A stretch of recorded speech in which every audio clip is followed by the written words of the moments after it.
ልጆቻችንን ከትምህርት ቤት ሲወጡና ወደ ትምህርት ቤት ሲሄዱ ልንከታተላቸው፣ ልንቆጣጠራቸው ጉድጓድ ቆፍረው የዘመዶቻቸውን ልጆች እናስተምራለን ብለው ያመጡታቸውን ልጆች እስከነነፍሳቸው የሚቀብሩት የአልቢኖ ህፃናት አካል ለሀብትና ለወርቅ ማዕድን ቁፋሮ ስኬት ያመጣል ብለው ያምናሉ። እያስፈራሯቸው አይደለም፣ እውነታውን እየነገርኳቸው ነው። ማስፈራራትና እውነታ መንገር የተለያየ ነገር ነው። ሰዎች የሰው አካል እንደ ቁስ የሚሸጥበት ጥቁር ገበያ እንዳለ የቀይ መስቀል ልብ አድርጉ ሬድ ክሮስ ሪፖርቶች ያረጋግጣሉ።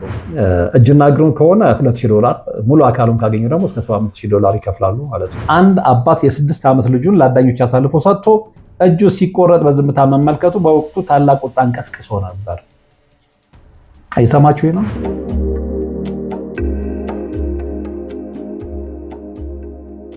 የአጋዕዝተ ቅድስት ሥላሴን 17 ዓመት በሙሉ በጭራሮ ግድግዳ መቆም መስማት ለተዋህዶ ልጆች ልብ የሚሰብር ትልቅ ሐዘን ነውና እጃችሁን ዘርጉ ባልነው መሠረት አላሳፈራችሁንም።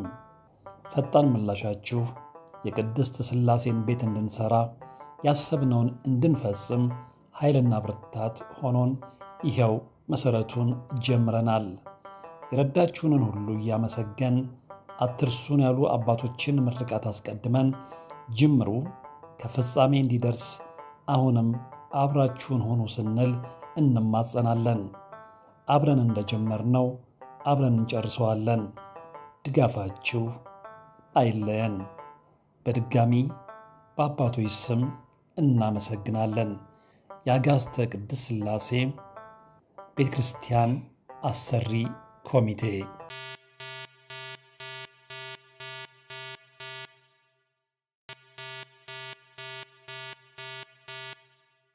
በአንድ ጀንበር ከድህነት ወደ ናጠጠ ሀብት ግን በምን ዋጋ?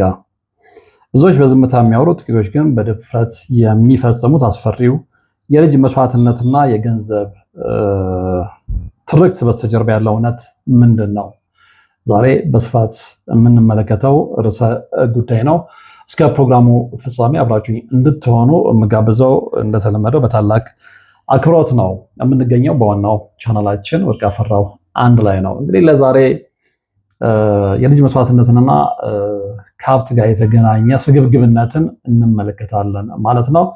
ፋክት የሆኑ ማስረጃና መረጃዎችንም ጨምረን ማለት ነውና ምናልባት የምታስታውሱ ከሆነ እንግዲህ ባለፈው በለቀኩት መርሃ ግብር ላይ አንድ 28 ዓመት ወጣት በቤተሰቦቹ አማካይነት የደረሰበትን ነገር ነግሬያችኋለሁ እና ያንን ከሰራው በኋላ ለምን ለብዙዎች ግንዛቤ ይሆን ዘንድ በዚህ ጉዳይ ላይ ሰፋ ያለ በጥናት የተመረኮዘ መርሃ ግብር ይዤ አልቀርብም የሚል ሐሳብ በውስጤ ስለመጣ ነው ይህንን መርሃ ግብር ያዘጋጀሁት። እርግጠኛ ነኝ በተለይ ወላጆች ብዙ ነገር ትማሩበታላችሁ ብዬ አስባለሁ።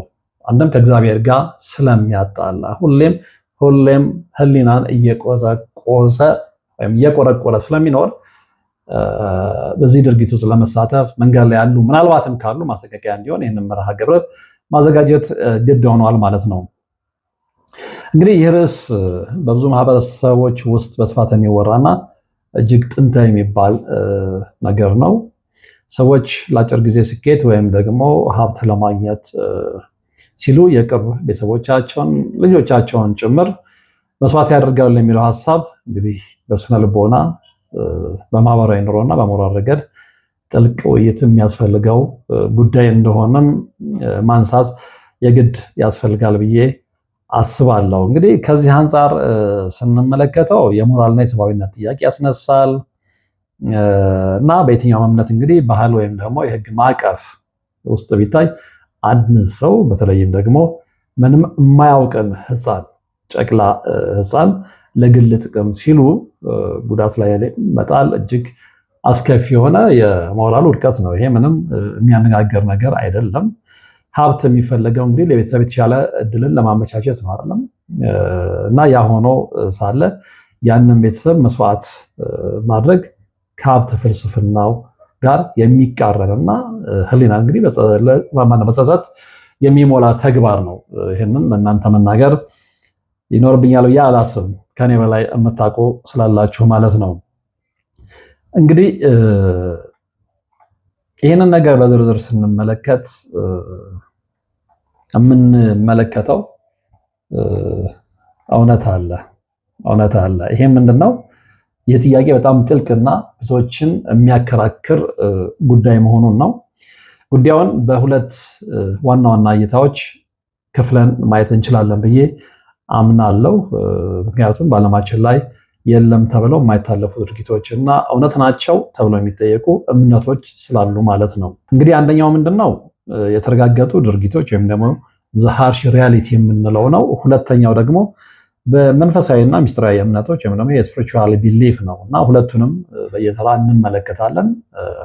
እስኪ ከሃርሽ ሪያሊቲ ወይም ደግሞ ከተረጋገጡ ድርጊቶች እንጀምር እና እንግዲህ በዓለም ዙሪያ በተለያዩ ጊዜ ሰዎች ለሀብት፣ ለስልጣን፣ ግርማ ሞገስ ደጋግመን እንደምንለው ሲሉ አሰቃቂ ድርጊቶችን ሲፈጽሙ በፖሊስና ሕግ የተያዙባቸው አጋጣሚዎች አሉ። ስለዚህ ይሄ የሚነግረን ነገር አለ ማለት ነው። በዓለም ዙሪያ ለሀብትና ለስልጣን ሲሉ አሰቃቂ ወንጀሎችን ፈጽመዋል። ይህንን በማድረጋቸውም በፖሊስ እና በሕግ ቁጥጥር ስር ውለዋል። አንድ ይህንን ያዙልኝ። ሌላው ምንድነው? ይሄ እንግዲህ በክፉ መንፈስ ከማመን ወይም ደግሞ አቋራጭ መንገድ ከመፈለግ የመነጨ ወንጀል እንደሆነም ተረጋግጧል። ስለዚህ በክፉ መንፈስ ማመን የሚለውም ላይ በደንብ እንድታሰምሩልኝ እፈልጋለሁ እና እንደ ውጭዎቹ በኋላ እንመለከታለን። የታንዛኒያና የአሜሪካን ተሞክሮ እውነት እዛ ሀገር ውስጥ የተፈጸሙትን አሰቃቂ ነገሮችን እንመለከታለን። እንደነሱ ዶክመንተሪ ሆኖ አይቀመጥ እንጂ ምናልባትም ተቀምጦም ከሆነ ይፋ አይውጣ እንጂ እኛም ሀገር ውስጥ እንደዚህ አይነት ድርጊት መፈጸሙ ግልጽ ነው። ስለዚህ በዝርዝር ስንመለከተው የምንደርስበት እውነታ ምንድነው? አንዳንድ ሰዎች እንግዲህ በዚህ መንገድ ሀብታም ሆናለሁ ብለው በማመን ያን ድርጊት ሊፈጽሙት ይችላሉ። የራሳቸው የሌላን ሰው ሕይወት አደጋ ላይ የሚጥሉበት አጋጣሚ አለ። ያንንም ስለሆነም ነው ቅድም እንደጠቀስኩላችሁ በፖሊስ ቁጥጥር ስር ሊውሉ የቻሉት ማለት ነው። ሌላው የድርጊት መኖሩን ለማንም መካድ አይቻልም፣ ማንም መካድ አይችልም። ነገር ግን ድርጊት የመሰረተው በሰዎች ጭካኔና የተሳሳተ እምነት ላይ እንጂ የመስዋዕትነት ሀብት የሚያመጣ ሆኖ አይደለም። በነገራችን ላይ ለጊዜው ቢያመጣም ወይም ደግሞ ያመጣ መስሎ ቢታየንም መጨረሻውና ኢንዲንግ ሪዛልቱ ግን መጥፎ ነው። ብዙዎች ልጅን ያህል ነገርም ገብረው ያገኙትን ሀብት በምን አይነት ሁኔታ እንደሚያጡት ሁኔታዎች ይናገራሉ። አንዳንዱ አሟሟቱ አያምርም፣ ወይ በመኪና ተጋጭቶ ነው የሚሞተው፣ ወይ ውሃ ውስጥ ሰምጦ ነው የሚሞተው፣ ወይ እሳት በልቶት ነው የሚሞተው። በእንደዚህ አይነት ሁኔታ ውስጥ እስቲ በባዕድ አምልኮ ልጅን ገብሮ ሀብታም የሆነን ግለሰብ ታሪክ መርምሩ፣ በራሳችሁ መንገድ ሰርች አድርጉ። ከዛ በኋላ ፋይናል ሪዛልቱን ደግሞ ተመልከቱና ገምግሙ። መጨረሻቸው አያምርም። እንደ አይነት ድርጊት ውስጥ የተጨማለቁ ሰዎች ይህንን አስረግጬ ነው የምነግራቸው። ሌላው ምንድን ነው እንግዲህ ሁለተኛው አንደኛ የተረጋገጡ ድርጊቶች የዛርሽ ሪያሊቲ ነው ብያቸዋለሁ። ሁለተኛው መንፈሳዊና ሚስጥራዊ እምነቶች ናቸው። ይሄ ዘ ስፒሪቹዋል ብሊፍ ብለን የምናያቸው ነገሮች ማለት ነው፣ ወይም ደግሞ የምንወስዳቸው ነገሮች ማለት ነው። እንግዲህ በመንፈሳዊ ዓለም ውስጥ ከፈጣሪ ውጭ ያሉ ኃይላት ለምሳሌ ሰይጣን ለሰው ልጆች ቁሳዊ ስኬትን ሊሰጥ ይችላል የሚል እምነት በብዙ ሃይማኖቶችና ባህሎች ውስጥ አለ። የተሳሳተ እምነትና አስተሳሰብ ነው ይሄ። ግን ለዚህም ነው ሰይጣን ሀብት ይሰጣል ብለው ሰዎች ስለሚያምኑ ልጅን ያህል ነገር መስዋዕት የሚያደርጉት፣ ዘመድን ያህል ነገር መስዋዕት የሚያደርጉት፣ ቤታቸው ውስጥ ጉድጓድ ቆፍረው የዘመዶቻቸውን ልጆች እናስተምራለን ብለው ያመጡታቸውን ልጆች እስከነነፍሳቸው የሚቀብሩት። እንደ አይነት ዳርክ ስቶሪዎችን ሰምቻለሁ። ስፍራው ድረስ ሄጄ አላረጋግጥ እንጂ በጣም የሚቀርባቸው የቅርብ ሰዎች እንዲህ አይነት ነገር አካባቢያቸው ላይ እንደፈጸመ ሲያወሩ ሰምቻለሁ። ኤኒዌይ እና እንደዚህ አይነት ነገሮች ሲነገሩ መናቅ ዋጋ ያስከፍላል ሰዎች። ምክንያቱም የሰው ልጅ ክፋት ከዚህም ተሻግሮ እየሄደ እንደሆነ በተግባር እየተመለከት ነው ስለሆነ ማለት ነው። እንግዲህ ይህንን መንፈሳዊና ሚስጥራዊ እምነት ከእምነት እይታ አንጻር እንዴት ነው የምንመለከተው? አሁን ያነሳ ነው። ለምሳሌ ሰይጣን ገንዘብ ይሰጣል፣ ሀብት ይሰጣል ብለው የሚያምኑ ሰዎች ጉዳይ አለ። እንግዲህ ብዙዎች አዎ ሰይጣን ለጊዜው ስኬትን ሊሰጥ ይችላል፣ ነገር ግን ዋጋ ያስከፍላል ብለው ነው። ኦፍኮርስ ዋጋ ትከፍላለህ፣ ኦፍኮርስ ዋጋ ትከፍላለህ፣ ትከፍያለሽ። ይህንን አትጠራጠሩ። እንግዲህ ይህ በእምነት ደረጃ እውነት ተደርጎ የሚወሰድ ጉዳይ ነው። የሚወሰድ ጉዳይ ብቻ ሳይሆን እውነትም የሆነ ጉዳይ ነው። በዚህ አይነት ሁኔታ ሄደው እንደነገርኳቸው ሰውን የደም ግብር የሚያስከፍሉ ሰውን መስዋዕት የሚያደርጉ ልጆቻቸውን አሳልፈው የሚሰጡ ስፔሻሊ የበቁ ልጆቻቸውን አሳልፈው የሚሰጡ ሰዎች ዋጋ ይከፍላሉ። አንድ እሱን እንድትገነዘቡ ፈልጋለሁ። ሌላው እንግዲህ ምንድነው ይሄ ከሚስጥር ማህበራት ጋር የተያያዘ ነው። ብዙ ጊዜ አንስተነዋል። በጣም ኢንዲቴል አልገባበትም። እዛ ማህበር ውስጥ ያሉ ሰዎች መስዋዕትነት ሀብታም እንደሚሆኑ ስለሚያምኑ እዛ ውስጥ የሚደረጉ ሪቹዋሎችም ስላሉ በተለይ ደግሞ ሴሌብሪቲዎችን አይታችሁ ከሆነ አንዳንድ ዘፋኞችም ላይ በይፋ ተመልክተናል። አይሶል ማይሶል የሚል ዘፈንም ሲሰሩ ወይም ሲዘፍኑ ሰምተናልና አምነዋል ባንደበታቸው ነፍሳችንን አሳልፈን ለሰይጣን ሸጠናል የሚሉ ብዙ ዘፋኞችን ተመልክተናልና ግብር ሌላ ትርጉም የለውም። ይሄ ነው ነፍስን አሳልፎ ለሰይጣን መሸጥ ማለት ነውና ይሄ የሚሆነው ለምንድነው? ሀብት ለማግኘት፣ ስልጣን ለማግኘት፣ ዝናን ለማግኘት፣ ከሌላው የበላይ ሆኖ ለመታየት። መጨረሻ ላይ ግን ዋጋ ያስከፍላል። ብዙ አርቲስቶች የከፈሉትንም ዋጋ ስለተመለከትን ማለት ነው። እንግዲህ ከዚህ ጋር በተያያዘ ሌላው የሚነሳው ነገር ምንድን ነው? ይህ ርዕስ በዓለም ዙሪያ በተለያዩ ጊዜያት ሲያነጋግር ኖሯል። አሁንም እያነጋገረ ነው። መነጋገርም ብቻም አይደለም፣ በዜና ማሰራጫዎች እና በህዝብ መዝገቦች በህግ መዝገቦች ላይ የሰፈሩ አስደንጋጭ እውነታዎችም ታይተዋል እና ሰዎች ለሀብት፣ ለስልጣን ወይም ደግሞ ለእድል ሲሉ እጅግ አሰቃቂ ድርጊቶችን የፈጸሙባቸውን ጥቂት እውነተኛ ነጥቦች በማስረጃ መመልከት ይቻላል። እዚህ ጋር ነው ይሄንን የማነሳው። ለምንድን ነው ይሄንን ማስረጃ ማቅረብ ያስፈልገው? ለምንድን ነው አንዳንዶች እንደዚህ አይነት ድርጊት አለ ተብለው ሲነገራቸው የፈጠራ ታሪክ ስለሚመስላቸው ነው። የፈጠራ ታሪክ አይደለም። ነግሬያቸዋለሁ። ከዚህ በኋላ እንደምንመለከታቸው በታንዛኒያና ኡጋንዳ እንደሚፈጸሙ ድርጊቶች በሰነድ የተያዙ አንዳንዶቹም ደግሞ በህግ ቁጥጥር ስር ሆነው እርምጃ እንደተወሰደባቸው እኛ ሀገር የዛ አይነት መረጃዎችን አናግኝ እንጂ ተድበስብሶ ይቀመጥ እንጂ እነዚህ አይነት ድርጊቶች እኛም ሀገር ውስጥ ይፈጸማሉ። ዞሮ ዞሮ ለአምልኮ ተብለው የተፈጸሙ ወንጀሎችን የት ሀገር ተፈጸሙ መቼ የሚለውን ከዚህ ቀጥሎ እንመለከታለን ማለት ነው። ዋናው ግን እነዚህ ጉዳዮች በዜና ማሰራጫዎች በደንብ ተሰራጭተዋል። እንዲሁም በህግ መዝገቦች ላይ ሰፍረው የተመለከትናቸው አስደንጋጭ እውነታዎች ናቸው። እንግዲህ ይሄ የተደረገው እንደነገርኳችሁ ለሀብት፣ ለስልጣና፣ ለእድል ሲሉ እጅግ አሰቃቂ ድርጊትን የሚፈጽሙ ሰዎች እንዳሉ አመላካች ነው። አንደኛው የምንመለከተው እውነት በታንዛኒያ እና በኡጋንዳ የሚፈጸሙ የሀብት ጥቃቶችን ነው። እንግዲህ በምስራቅ አፍሪካ አካባቢ በተለይም ደግሞ በታንዛኒያ አልቢኖ የቆዳ ቀለም የሌላቸው ህፃናት ሰለባ ሆነው ታይተዋል። እንግዲህ ስለ አልቢኖ ጎግል ማድረግ ትችላላችሁ። ፊታቸው የቆዳ ቀለም ስለሌለው ነጭ የሆኑ ሰዎችን አይታችሁ ሊሆን ይችላል። እነዚህ ሰዎች በታንዛኒያ እና በኡጋንዳ አሉ። ሌላም ዓለማት ላይ ሊኖሩ ይችላሉ። ግን እነዚህ ሀገራት ውስጥ መኖራቸው አይደለም ትልቁ ቁም ነገር፣ ወይም ደግሞ እኔ ላነሳ የፈለኩት ሀሳብ ማለት ነው። እውነታው ምንድን ነው? ጠንቋዮች እዚህ ሀገራት ታንዛኒያ እና ኡጋንዳ፣ እነዚህ ሀገራት ውስጥ የሚኖሩ ጠንቋዮች የአልቢኖ ህፃናት አካል ለሀብትና ለወርቅ ማዕድን ቁፋሮ ስኬት ያመጣል ብለው ያምናሉ። ስለዚህ ያንንም ስለሚያምኑ እነዚህ ልጆች መስዋዕት ያደርጓቸዋል ነው። ስለዚህ ወላጆች ሳይቀሩ ልጆቻቸውን አሳልፈው የሰጡባቸው አሰቃቂ አጋጣሚዎች እንዳሉ ተሰንዶ የተቀመጠ ማስረጃ አለ። ይህንን አንድ ያዙልኝ። ስለዚህ ዓለማችን ምን ያህል በተጨመላለቀ የባዕድ አምልኮ የሰይጣን አምልኮ ውስጥ እንዳለች አህጉራችን አፍሪካም ግንባር ቀደም ተዋናይ እንደሆነች አመላካች ነው። እንግዲህ የህግ እርምጃን በተመለከተ መንግስት ይህንን ድርጊት ለማስቆም በርካታ ጠንቋዮችን በሞት እንዲቀጡና እንዲታሰሩ አድርገዋል። ይሄ በደንብ ተረጋግጦ የተቀመጠ እውነት ነው። ይሄ የት ነው? ታንዛኒያና ኡጋንዳ ውስጥ ማለት ነው። ሌላው ሁለተኛው የምናነሳው እንግዲህ የሰው በላ ካኒባልና የሰይጣን አምልኮ ወንጀሎችን ነው። አሁን ይሄ ደግሞ የሚወስደው ወዴት ነው? ወደ ምዕራቡ ዓለም ነው። እንደውም በአንድ ወቅት በፈረንጆች አቆጣጠር 1984 ዓመተ ምህረት ላይ አሜሪካ ውስጥ የተፈጠረ ነገር ነበረ እና ያ ምንድነው የሆነ አንድ ወጣት ሰይጣን አዘዘኝ ብሎ የገዛ ጓደኛዋን መስዋዕት አድርጎታል። ይህም በወቅቱ እንግዲህ በሀገሪቱ እና በህዝብ ዘንድ በጣም ከፍተኛ ድንጋጤ ፈጥሮ ነበረ። እንደውም የሪኪ ካሶ ታሪክ ተብሎ ተመዝግቧል እና ይህ ግለሰብ ሪኪ ካሶ የሚባል ነው። እንደነገርኳችሁ በተጠቀሰው ዓመተ ምህረትና በተጠቀሰው ቦታ ላይ ጓደኛውን ለሰይጣን መስዋዕት አድርጎ ገብሮታል። ሰይጣን አዞኛል ብሎ ማለት ነው። አንደኛው እሱ ነው።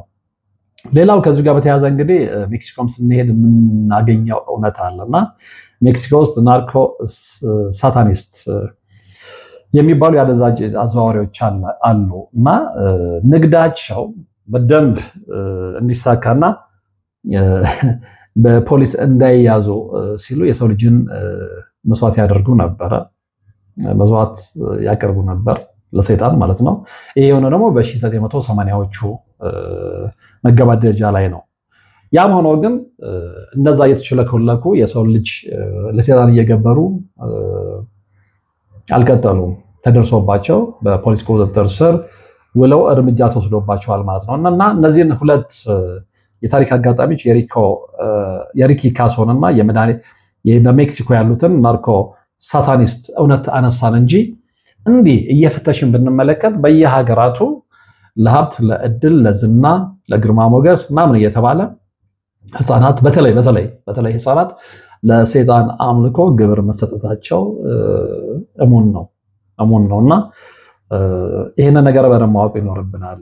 ይህንን የምነግራችሁ ለምንድን ነው? እንዲህ አይነት ነገር እኛም ሀገር ውስጥ በይፋ እንደው ተድበስብሶ ስለሚነገርና በይፋ በእንደዚህ አይነት ሁኔታ ላይ ዶክመንትድ ሆነው ጠንቋዮቹ ተይዘው እርምጃ ሲወሰድባቸው በሞት ሲቀጡ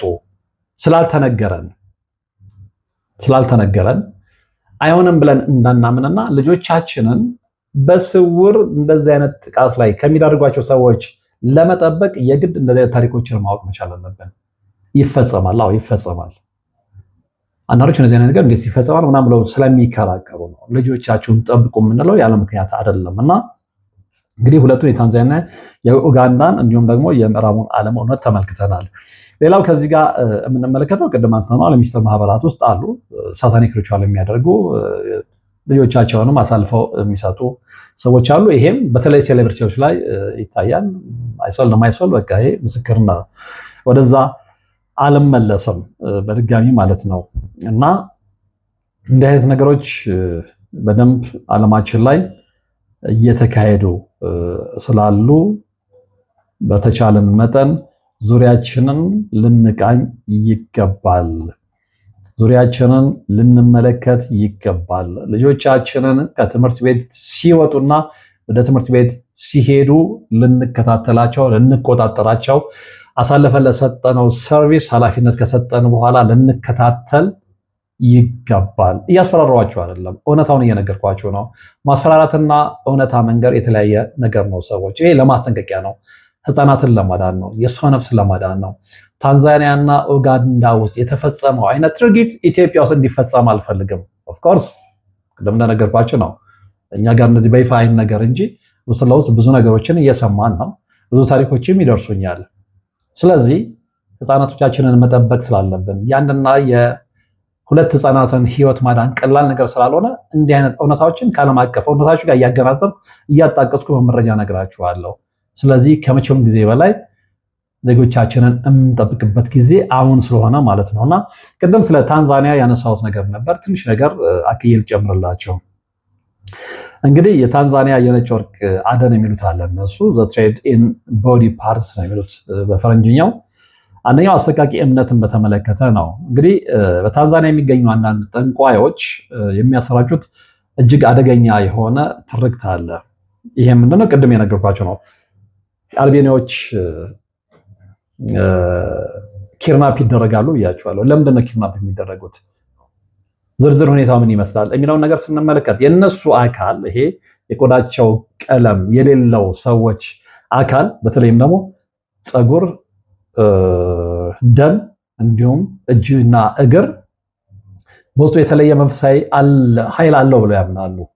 ልብ አድርጎ ይህንንም ለጥንቆላ ስራ ከተጠቀምንበት ፈጣን ሀብትን ልብ አድርጎ በንግድ ስራ ስኬትንና በወርቅ ማዕድን ቁፋሮ ወቅት ትልቅ ማዕድን በቀላሉ ለማግኘት ይረዳናል ብለው ስለሚያምኑ ነው እነዛ ልጆች እያደኑ መስዋዕት የሚያደርጓቸው። በጣም የሚገርም ነው። ሌላው እንግዲህ ምንድነው የገበያ ዋጋ መናሩ ነው። ይሄ ዘ ብላክ ማርኬት ቫሉ የሚሉት ወይም ደግሞ የገበያ ዋጋ መኖሩ እድሉ መመቻቸቱ ነው። ይህ እንግዲህ በነገራችን ላይ እንግዲህ ዘገባውን ያገኘሁበት ምንጭም እንደጠቀሰው ይህ ድርጊት ተራ ወሬ አይደለም። የሰው አካል እንደ ቁስ የሚሸጥበት ጥቁር ገበያ እንዳለ የቀይ መስቀል ልብ አድርጉ ሬድ ክሮስ ሪፖርቶች ያረጋግጣሉ። ስለዚህ በይፋ የወጣ ነው ዶክመንተሪ ሆኖ ማለት ነው። እና እንደ እንግዲህ አንድ በጣም የሚገርም ነው። ይሄንን ነገር ሰርች ሳደርግ በጣም የዘገነነኝን ነገር ነው የምነግራችሁ። አንድ የአልቢኖ አካል እጅ ወይም እግር እንግዲህ ተቆርጦ ነው የሚወሰደው ማለት ነው። እስከ $2000 እንደሚሸጥ ሙሉ አካላቸው ደግሞ እስከ $75000 ሊያወጣ እንደሚችል ነው የሚነገረው። እንግዲህ ይህ በደህንነት ውስጥ ለሚኖር ሰው ፈጣን ሀብት ሆኖ ስለሚታይ ጭካኔው እንዲባባስ አድርጓል ማለት ነው። ስለዚህ ሰዎች ቅድም በጠቀስኩላቸው አይነት ሁኔታ እድል ያስገኝልናል፣ አቋራጭ ሀብትን ያስገኝልናል፣ በአንዴ ቱጃር እንሆናለን ብለው ስለሚያምኑ አንድን አልቢኖ ገድለው ኪድናፕ አስደርገው እጅና እግሩን ከሆነ $2000 ሙሉ አካሉን ካገኙ ደግሞ እስከ $75000 ይከፍላሉ ማለት ነው። እኛስ ሀገር ውስጥ የእኛስ ሀገር ጠንቋይ ምን ያህል ህፃናቶችን የደም ግብር አድርገው ሊሆን ይችላል? ምን ያህል የውሸት ሀብታሞች ለሀገራችን ተራ ጠንቋዮች ህፃናትን ገብረው ምን ያህል ዶላር ወይም ምን ያህል የኢትዮጵያ ብር ተቀብለዋል ወይም ከፍለዋል? ይህንን ሰርች ማድረግ ነው። ሌላው ምንድነው ከዚህ ጋር የምናያይዘው እንግዲህ የቤተሰብ ክህደት ወይም ደግሞ ይሄ ፋሚሊ ቤትሪያልስ ነው። በጣም የሚያሳዝነው እውነት እንግዲህ ብዙ ጊዜ እነዚህ ህፃናት ቅድም በጠቀስኳቸው ምስራቅ አፍሪካ ሀገራት ያሉ ህፃናት ተላልፈው የሚሰጡት በቅርብ ዘመዶቻቸው ወይም ደግሞ በገዛ ወላጆቻቸው መሆኑ ነው። በጣም ነው የሚያሳዝነው። እንግዲህ ቤተሰብ ይኸውላችሁ ይሄንን ሁሉ የምነግራችሁ ለምንድን ነው? አሁን ትናንትና አንድ መርሃ ግብር ሰርቻለሁ ብያችኋለሁ። አንድ 28 ዓመት ወጣት በቤተሰቡ ሀብታም ለመሆን እንደዚህ ተዘግቶበት በሰንሰለት ታስሮ ምናምን የሚል ታሪክ ነግሬያችኋለሁ። አሁን አንዳንዱ ሰው እንደዚህ አይነት ሰው ኢትስ ኖት ፊክሽየስ እየነገርኳችሁ ነው። እዚህ ላይ አሁን የጠቀስኩላችሁ እውነት ላይ ዶክመንተድ የሆነ ላይ ጠንቋዮቹ ተይዘው በሞት የተቀጡበት ሀገራት ውስጥ እነዚህ ህፃናት ተላልፈው የሚሰጡት በዘመዶቻቸው በተለይም ደግሞ በቤተሰቦቻቸው ነው እየተባለ ነው። ለምን? ለሀብት ሲባል። ስለዚህ እዛ ሀገር የሆነ ኢትዮጵያ ውስጥ የማይሆንበት ምክንያት አለ እንዴ? እነሱ ይፋ ስላወጡት ነው፣ እኛ ይፋ ስላላወጣ ነው። እና በደንብ እንደዚህ አይነት ነገር ላይ ጥንቃቄ ልናደርግ ይገባል። ለምሳሌ እንግዲህ ከዚህ ጋር በተያያዘ ህፃናትን አሳልፈው የሚሰጡት ቅርብ ዘመዶቻቸውና ቤተሰቦቻቸው ናቸው ብያቸዋለሁ። ለምሳሌ እንደ አውሮፓውያን አቆጣጠር በ2015 ዓ.ም ታንዛኒያ ውስጥ ልብ አድርጎ አንድ አባት የ6 ዓመት ልጁን ለአዳኞች አሳልፎ ሰጥቶ እጁ ሲቆረጥ በዝምታ መመልከቱ በወቅቱ ታላቅ ቁጣን ቀስቅሶ ነበር። እየሰማችሁኝ ነው? እየሰማችሁኝ ነው ወይ? ለገንዘብ ተብሎ፣ ለሀብት ተብሎ፣ ለእድል ተብሎ እድል አይወሰድም፣ እድል ለመውሰድ እንደዚህ አይነት ድርጊት አይፈጸምም፣ ገለመሌ ምናምን የሚሉ ሰዎች አሉ። ቁጭ ብለው የሞቀ ቤታቸው ውስጥ ቁጭ ብለው እነሱ ላይ ስላልመጣ እነሱ ላይ ምጣ ብዬ አልራገበም። እኔ እንደነሱ ስላልሆንኩኝ ማለት ነው። ግን ብዙ ሰው እየነቃ ስለሆነ እግዚአብሔር የተመሰገነ ይሁን። ብዙ ሰው ልጆቹን እየጠበቀ ስለሆነ፣ ብዙ ሰው ራሱንም እየጠበቀ ስለሆነ ደስ ይለኛል። እየደወላቸው ስለምትነግሩኝ በእነዚህ አይነት መርሃ ግብር ብዙ ነገር ነቅተናል፣ ልጆቻችንም ራሳችንንም እየጠበቅን ነው ስለምትሉኝ በቃ ዓላማዬ ነበረ። አፍሪካ ውስጥ ያለው ምስራቅ አፍሪካ ውስጥ ያለው ምዕራብ ሀገራት ምዕራባውያን ዘንድ ያለው እውነት ሀገሬ ውስጥ እንዲፈጸም አልፈልግም። በእንደዚህ አይነት ሁኔታ ኢትዮጵያ ነፃነቶች እንዲያልቁ አልፈልግም። ሌላ ምን ያዛል? እንደነገርኳችሁ ነው። ከዚህ ደጋግሜ እንዳልኩት ነው። ሙዚቃ ዜናዎችን ሰርቶ ገንዘብ ማግኘት ይቻላል። እንደዚህ አይነት ድርጊቶች ነው ብዙ ተመልካች ስለሌላቸው ገንዘብ የላቸውም፣ ግን የሰው ሕይወት ያድናሉ። በእንደዚህ አይነት መርሃ ግብር የሚመጣ ክፍያ ከእግዚአብሔር ዘንድ በረከትን ያሰጣል። ዓላማው ያ ነው እንጂ እንደ ወዳጆቼ ወይም በተመሳሳይ የቪዲዮ ስራ ላይ ተሰማርተን እኛ ማለት በእግር እየሄድኩ ሌላው መኪና ሲይዝ መኪና መያዝ ሳያምረኝ ቀርቶ አይደለም። የሚቀድመው ይቅደም ተብሎ ነው። የሚቀድም ይቅደም ተብሎ ነው እንጂ በዛ አይነት መንገድ መሄዱንም እናውቀዋለን። ሄደን ብንበትም ስለምናውቅ ከዛ በፊት ስኬታማም ስለነበረ ነው። ወደኋላ ተመልሶ የተሰሩትን ስራዎች ማየት ነው። ግን አሁን ያ አይደለም ታይሙ። ለዛም ነው ወቅቱ የሚዋጀውን ነገር መስራት አስፈላጊ ሆኖ የተገኘው ማለት ነው። ወደ ነጥቤ ልመለስ እና ይሄ በጣም ሰቅጣጭ ነገር ነው። እንግዲህ እንደነገርኳቸው 2015 ታንዛኒያ ውስጥ አንድ አባት የ6 ዓመት ልጁ ለአዳኞች አሳልፎ ሰጥቶ እጁ ሲቆረረዝም ተመልከቱ። ታላቅ ቁጣን ቀስቅሶ ነበር። እንዲህ አይነትም ወላጅ በእሳት ማቃጠል ነበረ። ለገንዘብ ነው፣ ገንዘብ ለማግኘት ተብሎ ልጅን ያህል ነገር አሳልፎ ሰጥቶ፣ የኛዎቹ በሰንሰለት አስረው ነው ምግብ እየቀለቡ እነሱ ሀብታም የሆኑት። የታንዛኒያው ደግሞ አይኑ እያየ እጁን እያስቆረጠ ነው ቁጭ ብሎ የተመለከተው ወይም ቆሞ የተመለከተው። ታዲያ እግዚአብሔር እንዴት ነው የእሳት ጅራፉን ቢያነሳ የሚገርመን? እንግዲህ ይህ የሚያሳየው የገንዘብ ጥማት የሰው ልጅ የተፈጥሮ ፍቅር፣ የወላጅነት ስሜት እንዴት ሊያጠፋው እንደሚችል ነው። እና እግዚአብሔር ከእንደዚህ አይነቱ ስሜት ይሰውራል። ሌላ ምንም እምለው ነገር የለም። እና ከዚህ ጋር እንግዲህ በተያያዘ የመንግስት እርምጃ ይሄ ዘ ክራክዳውን አብሮ መታየት ያለበት ይመስለኛል። ምክንያቱም እንደዚህ አይነቱ እርምጃ የኛንም ሀገር መንግስት የሚያነቃው ከሆነ የዚህ አይነት እርምጃ መውሰድ አለበት ብዬ አምናለሁ። ይሄ የግል እምነቴ ነው። ምክንያቱም እንዲህ አይነት ጥፋቶች እንዳይደርሱ ሌሎችን ማስተማሪያ ስለሚሆን ማለት ነው። እና እንግዲህ ታንዛኒያን ድርጊት ለማስቆም ጠንቋዮችን በሙሉ አግዳለች። አንድ ሌላው እንዲህ አይነት ግድያ የፈጸሙ ሰዎችን በሞት ቅጣት እስከ መቅጣት ደርሰዋል። እኛም ሀገር እንደዛ ነው መሆን ያለበት። ይሄ የግል እምነቴ ነው። አስተያየት ልትሰጡበት ትችላላችሁ። እንግዲህ በአሁኑ ወቅት የአልቢኖ ህፃናት በመንግስት ጥበቃ ስር ባሉ ካምፖች ተለይተው እንዲኖሩ እየተደረገ ነው። እውነቱ የሚናገረው ያ ነው ማለት ነው። እንግዲህ ከዚህ ጋር በተያያዘ ሁለቱ ሀገራት ብቻ አይደለም፣ ኡጋንዳና ታንዛኒያ ውስጥ ብቻ ሳይሆን ደቡብ አፍሪካ ውስጥም የተፈጠረ እውነታ አለ፣ ወይም ደግሞ የተመዘገበ እውነታ አለ። ይኸው ምንድነው? ሙቲ የሚባል ባህላዊ መድኃኒት አለ እና አንዳንድ ሰዎች መድኃኒት እንግዲህ እንዲሰራ የሰው አካል በተለይ ደግሞ የህፃናት በህይወት ያሉ መቆረጥ አለበት ብለው ያምናሉ። ልብ አድርጎ ዓለማችን እንዲህ ጭምልቅልቅ ባለ ጎዳና ላይ ነው እየተጓዘች ያለችው። የኛ ቀብራሮች ደግሞ እንደዚህ አይነት ጉዳይ ለምን ይነሳል? ዝም ብላችሁ አረፋችሁ ኢንተርቴንመንት አሰሩም ወይ? ለምን ኖ ሰዎች ህፃናት ቆመው እጃቸው እየተቆረጠ እግራቸው እየተቆረጠ ለሀብት ሲባል አባት ቆሞ የሚያይበት ዓለም የሚያይበት አህጉር ላይ እየኖርን ሌላ ርዕሰ ጉዳይ ለማንሳት አእምሯችንን ይሽለናል ወይ ነው። ይሄ እንግዲህ በነገራችን ላይ አስተሳሰብና የህሊና ጉዳይ ነው። እዛ ውስጥ አልገባም። የፈለገውን መንገድ መርጦ በዛ መንገድ መሄድ ይችላል። ግን ቢያንስ አንድና ሁለት ህፃናት ማዳን የሚቻል ከሆነ ይህንን መንገድ መርጫለሁ። ዞሮ ዞሮ እንግዲህ ይህንን የሚያደርጉት ደቡብ አፍሪካ ውስጥ ያሉት የዚህ የሙቲ ባህላዊ መድኃኒት ተጠቃሚዎች ይህን የሚያደርጉት ለምንድን ነው? በንግድ ስራቸው ኃይል እንዲኖራቸው ነው። ለምን ጥንቅር ብሎ አይቀርም? ለምን ንግዱ እንክትክቱ አይወጣም እንዴ? የህፃናትን በህይወት እያሉ አካል እየቆረጡ ለእንደዚህ አይነት የባህል መድኃኒት ማቅረብ ምን የሚሉት ቅዠት ነው? እውነታውን እንድትረዱልኝ ነው። እውነታውን እንድትረዱልኝ ነው። እና በሁለት እንግዲህ በዚህ ድርጊት የተሳተፉ በርካታ ሰዎችን በየዓመቱ ለፍርድ እንደሚያቀርብም ማስረጃዎች ያመለክታሉ ማለት ነው። ከዚህ ጋር እንግዲህ በተያያዘ ዓለም አቀፍ ተቋማት ባደረጓቸው ጥልቅ ምርመራዎች እና የወንጀል መዝገቦች እነዚህን ነገሮች እየመሰከሩ ነው። ከነዚህ ውስጥ አንዳንዶችን መመልከት እንችላለን። ለምሳሌ የተባበሩት መንግስታት እና የቀይ መስቀል ሪፖርቶች ከዚህ ጉዳይ ጋር በተያያዘ ምን ይላሉ?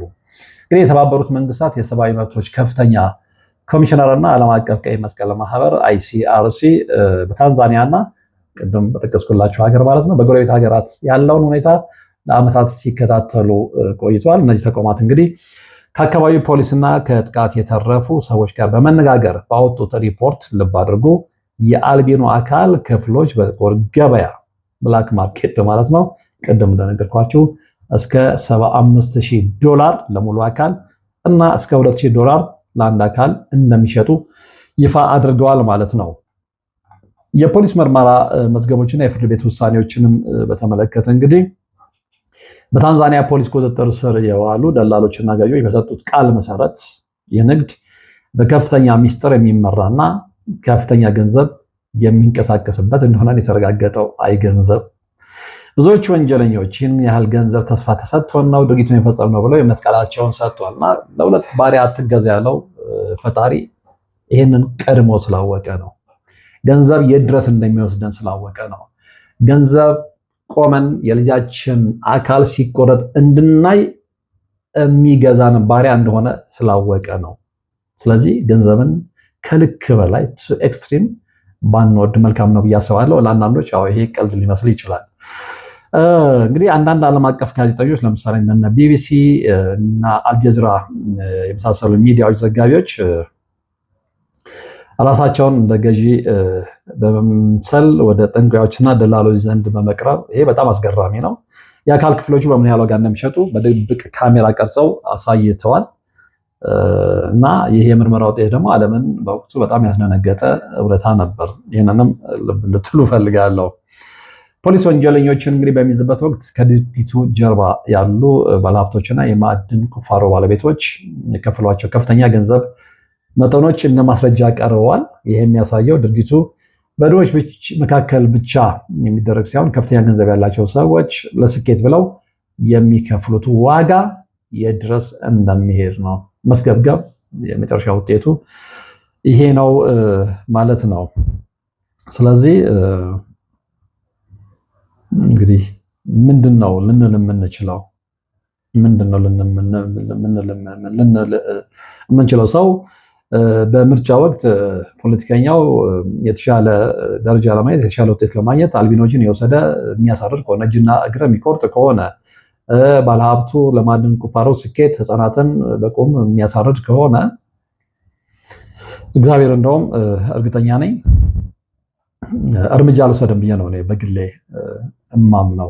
ሌላው በጣም ያስገረመኝ መረጃ ከዚህ ጋር ምንድነው የባህር ላይ አሳ አጥማጆች ወይም ደግሞ ትልቅ ነጋዴዎች ጉዳይ ነው። እንግዲህ በቪክቶሪያ ሐይቅ አካባቢ ያሉ አንዳንድ አሳ አጥማጆችም ሌላው የደንበኛ ወገኖች ናቸው። እንደዚህ አይነት ሰዎችን የሚያቀርቡ እንደ ደንበኛ ከተቆጠሩ ማለት ነው። እና ምክንያቱ ምንድን ነው? የአልቢኖ ፀጉር እንግዲህ በአሳ ማጥመጃ መረብ ላይ ከተሰፋ ልብ አድርገው የአንድ አልቢኖ ወይም ደግሞ የቆዳ ቀለም የሌላው ህፃን ሊሆን ይችላል፣ ትልቅ ሰው ሊሆን ትችላለች ሊሆን ይችላል። ፀጉር በአሳ ማጥመጃው መረብ ላይ ከተሰፋ ትልልቅ አሳዎችን በብዛት ይስባል ብለው ነው የሚያምኑት። የሚገርም ነው። እና ይሄ ማለት ምንድነው? ለንግዳቸው ስኬት የግድ ወይ ህፃናትን ወይም ደግሞ በየትኛው እድሜ ላይ ያሉ አልቢኖችን መግደል አለባቸው፣ እጅና እግራቸውን መቁረጥ አለባቸው፣ ሙሉ አካላቸውን ደግሞ $75,000 ያህል ገንዘብ አውጥተው መግዛት አለባቸው ነው። ስለዚህ የሰው ልጅ ህይወት ከገንዘብ በጣም አንሷል። ይሄ ዓለማችን ላይ የምንመለከተው እውነት ነው። እንግዲህ ለምንድን ነው ሀብታሞች ይህን ያህል ከፍተኛ ገንዘብ የሚከፍሉት ወይም ደግሞ ሰዎች ይህን ያህል ከፍተኛ ገንዘብ የሚከፍሉት? አንደኛው የውጤታማነት ዋስትና ለማግኘት ነው። እንግዲህ ጠንቋዮቹ ይህ ነገር በጣም ውድና ለማግኘት አስቸጋሪ ስለሆነ ዋጋው ከፍተኛ ነው በማለት ደንበኞቻቸውን ያሳምኗቸዋል። አይገኝም ነው ያው ቆዳን ለማዋደድ እንደምንለው ማለት ነው። ስለዚህ ደንበኞቹም እንግዲህ ውድ ከሆነ ግዳጁ ይፈጸማል ብለው ስለሚያምኑ ሳይቆጥቡ ይከፍላሉ፣ እስከ $75,000 ማለት ነው። ሌላው እንግዲህ ወንጀሉ በሞት የሚያስቀጣ በመሆኑ ድርጊቱን የሚፈጸሙት ሰዎች ወይም ደግሞ አዳኞችን ለሚገቡበት ከፍተኛ አደጋ የአደጋ ክፍያ ወይም ደግሞ ሪስክ ፕሪሚየም ስለሚጠይቁ ነው ዋጋው ከፍ ያለው ነው የሚባለው። እንዲህ አይነት የጨመላለቀ ድርጊት እየፈጸሙ የአደጋ ክፍያ መጠየቅ ምጸት ነው የሚሆነው። ሌላው እንግዲህ ምንድነው? የተስፋ መቁረጥና የስግብግብነት ጥምረት ነው። አንደኛ ሀብታሙ የበለጠ ለመበልጸግ፣ ስልጣን ያለው ደግሞ ከስልጣኑ ላለመውረድ። ልብ አድርገው ከፍተኛ ጥማት ስላላቸው ሀብታሙ እንዳልኳችሁ በቃ በገንዘብ ላይ ገንዘብ ለመቆለል፣ ባለስልጣኑ ደግሞ ሙጭጭ ብሎ እንግዲህ የአፍሪካ ስልጣን ይታወቃል፣ የአፍሪካ ወንበር ይታወቃል። ሙጭጭ ብሎ ከወንበሩ ላይ ላለመውረድ ሰውን ያህል ነገር በቁም በአዳኞች አስጠልቦ እጅና እግር መቁረጥ። ምን እንደምትሉት እንግዲህ እናንተው ባላችሁበት ተነጋገሩ።